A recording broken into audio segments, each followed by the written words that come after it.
लोकांसाठी उचललेले अस्त्र म्हणजे लोकशस्त्र न्यूज। तळेगाव शिवारात बनावट नोटा तयार करणाऱ्या टोळीचा पर्दाफाश झाला आहे।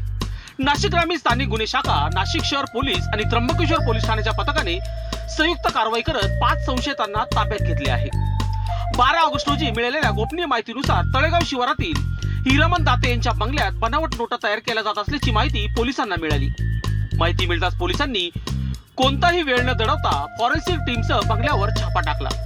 या कारवाईत अमरेश्वर सुधाकर आयदळे, दास हरिप्रसाद सत्तेई, गोकुळ आनंदराव दाते, हिरामन पुंजा दाते आणि मच्छिंद्र भगवान गंडाट या 5 जणांना ताब्यात घेण्यात आले। पोलिसांच्या छाप्यात 9,75,000ची रोकड, त्यामध्ये 500 दराच्या 1,950 नोटा, बनावट नोटा तयार करण्यासाठी वापरले जाणारे कागद, केमिकल, नोटा छापण्यासाठी लागणारे साहित्य, मोबाईल फोन आणि 4 चाकी वाहन असा तब्बल 12,19,580 रुपयांचा मुद्देमाल जप्त करण्यात आला।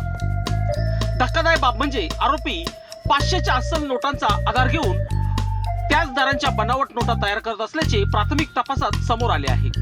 स्वतःच्या आर्थिक फायद्यासाठी आणि नागरिकांची फसवणूक करण्याच्या उद्देशाने हा बनावट नोटांचा खेळ सुरू असल्याचा पोलिसांचा संशय आहे। या प्रकरणी त्र्यंबकेश्वर पोलीस ठाण्यात गुन्हा दाखल करण्यात आला आहे।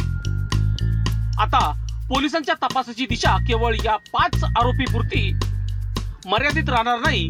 या बनावट नोटाचे नेटवर्क कुठपर्यंत पोहोचले आहे, या नोटा बाजारात कुठे कुठे चलनात आल्या, त्या टोळीमागे आणखी कोणाचे हात आहे याचा तपास सुरू आहे।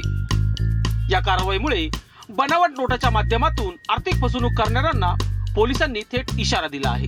नाशिकमध्ये बनावट नोटाचा धंदा चालवण्याचा प्रयत्न केला तर पोलीस थेट घरापर्यंत पोहोचतील। लोकशस्त्र न्यूज साठी त्र्यंबकेश्वर प्रतिनिधी सचिन गांगुर्डे। लोकांसाठी उचललेले अस्त्र म्हणजे लोकशस्त्र न्यूज।